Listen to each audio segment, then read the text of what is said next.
দেখুন, একটি বিষয় কি আপনারা নিশ্চিত হতে পেরেছেন যে সম্প্রতি মেজর ডালিমের একটি সাক্ষাৎকার আর আজকে দেশের শহীদদের সংখ্যা কমে গেল। এখানে আমি একটি রহস্য লুকানো দেখছি। সেটি কেমন? কেননা 2024-এ এসে যে গণ অভ্যুত্থানটি হয়েছে এবং সেই গণ অভ্যুত্থানের মধ্য দিয়ে আমরা জুলাই সনদ কিন্তু সেটি গ্রহণ করতে যাচ্ছি এবং বিশেষ করে কিছু আওয়াজ কিন্তু আমরা দীর্ঘ পেয়েছিলাম, ব্যাক সাইড থেকে পেয়েছিলাম। সেটি কেমন? যে দেশের যে মুক্তিযুদ্ধ হয়েছে সেটি আসলে মুক্তিযুদ্ধই নয়। 2024-এ এসে যে মুক্তিযুদ্ধ হলো তাহলে সেটি হচ্ছে পূর্ণ মুক্তিযুদ্ধ। এটি কিন্তু তারা কিন্তু অনেকটাই প্রমাণ করতে চেয়েছে। আর এটি প্রমাণ করতে পারলে একটি বিষয় আমি নিশ্চিত, হয়তো বাংলাদেশের যারা প্রবীণ রাজনীতিবিদ রয়েছেন, রাজনীতির সংগঠনগুলো রয়েছেন, তাদের হয়তো অতটা আসলে ফয়দা হতো না। কিন্তু বিশেষ করে বাংলাদেশের যে মৌলবাদী শক্তি, যারা পূর্ব পাকিস্তানের বিরোধিতা করেছে, পাকিস্তানের পক্ষ নিয়ে যারা এই দেশের মুক্তিযুদ্ধের বিরোধিতা করেছে, তাদের কিন্তু একটি শক্তি কিন্তু এখানে কিন্তু পূর্ণদমে কাজ করত। এটি আমি গতকালকে সেটি রিসার্চ করে দেখেছি আর কি, যে এটি ব্যতীত আসলে এমন ব্যাক সাউন্ড এবং সাইড থেকে স্লোগান এবং কিছু ভাসমান বক্তব্য এটি আসার কথা ছিল না। সেই কারণে আমার যেটি আজকে মনে হয় যে আসলে বিশেষ করে যেহেতু আমরা মুক্তিযুদ্ধ দেখিনি, কিন্তু মুক্তিযুদ্ধ পরিবারেরই সন্তান, আর আমি যতটুকু দেখেছি সেই 75 থেকে আমার মনে হয় বাংলাদেশের অনেকেই সেই বিষয়গুলো দেখেনি। কেননা এটি কিন্তু আমি অতীতেও কিন্তু অনেকবার আমার ফেসবুকে লিখেছি। আর আমি সরাসরি কেন লাইভে আসি না সেটি হয়তো আপনারা একটু ভালোভাবে বুঝতে পারছেন। কেননা লাইভে আসলে হয়তো অনেকে অনেক প্রশ্ন করে বসবেন, অনেকে অনেক ডিস্টার্বও করতে পারেন, যেহেতু অনেক রাজনৈতিক নেতারও অনেক সমস্যা হয় আর কি, যেহেতু আমার কথাগুলো একটু ভিন্ন কোয়ালিটির হয়। তো এখন বর্তমান আমরা যেটি আসলে বিবেচ্য বিষয় নিচ্ছি, যেটি নিয়ে আসলে আমরা গভীরভাবে একটি চিন্তা চেতনার মধ্য দিয়ে যাচ্ছি, সেটি হচ্ছে এই বাংলাদেশের যে মুক্তিযুদ্ধ, সেই মুক্তিযুদ্ধকে অস্বীকার করার জন্য, মুক্তিযুদ্ধকে বিতর্কিত স্থানে নেওয়ার জন্য এবং মুক্তিযুদ্ধকে সেটি যুদ্ধ হয়নি সেই পর্যায়ে ফেলার জন্য একটি গোষ্ঠী সেই 1971 সাল থেকে তারা কাজ করে যাচ্ছে, প্রতিনিয়ত তারা কাজ করে যাচ্ছে। কিন্তু সেই কাজের মধ্য দিয়ে হয়তো তারা অতটা ফলপ্রসূ হতে পারেনি, কিন্তু 2024-এ এসে তাদের একটি ফলপ্রসূ হয়েছে।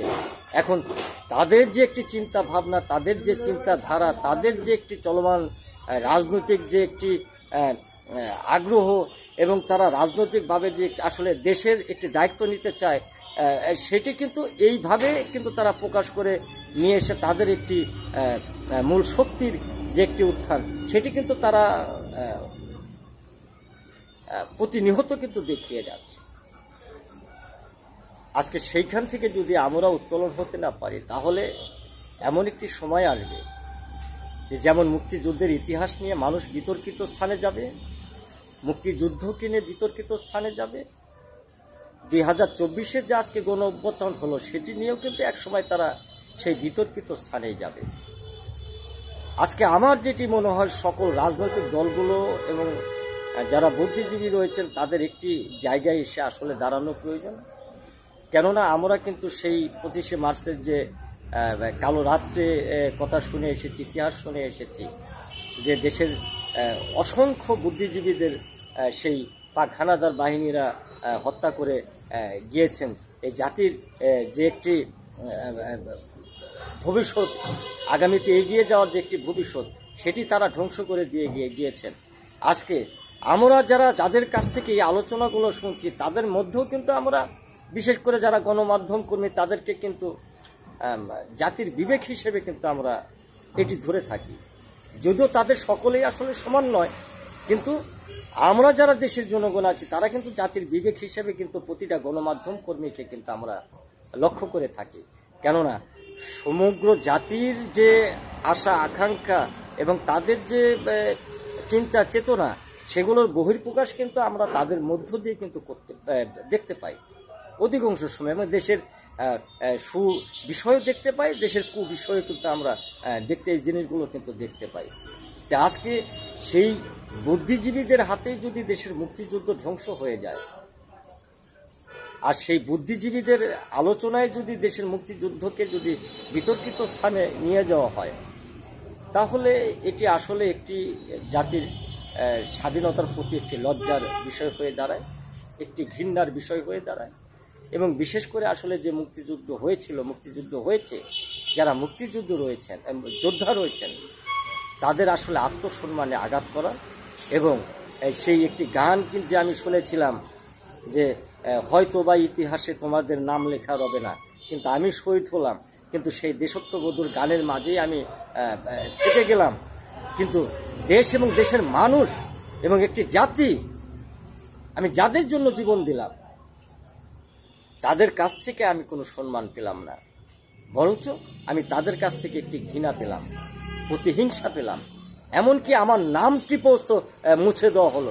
এটি আসলে একটি দেশের শহীদদের আমার মনে হয় যে পাওয়া হবে, এটি আমার কাছে বিশ্বাসযোগ্য নয় এবং এটি আসলে নিন্দনীয় যোগ্য। এবং এটির প্রতি আমি দীর্ঘ প্রতিবাদ করছি। কেননা আজকে বাংলাদেশের মধ্যে যে রাজনৈতিক একটি চলমান পরিস্থিতি, সেটির মীমাংসা হতে পারে, সেটি হাল প্রতিহাল হতে পারে।